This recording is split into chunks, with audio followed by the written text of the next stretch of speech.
चढेर बिजपुर खोला तरेर देउराली उकाली चढेर बिजपुर खोला तरेर सानीलाई बोलाउँदा बोलिन पर्नु पिर पर्यो जानलाई पर्नु पिर पर्यो अँधेरी खोलाको तिरैमा बच्चामा हामी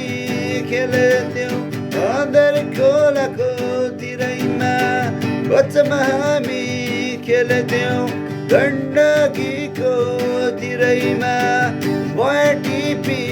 खाएथ्यौँ भएर टिपी खाएथ्यौँ भएर टिपी खाएथ्यौँ अब त सानी टोली भ्यूमा रङ्ग चढेछ छुनलाई नै डर लाग्यो पर्नु पिर पर्यो जानलाई पर्नु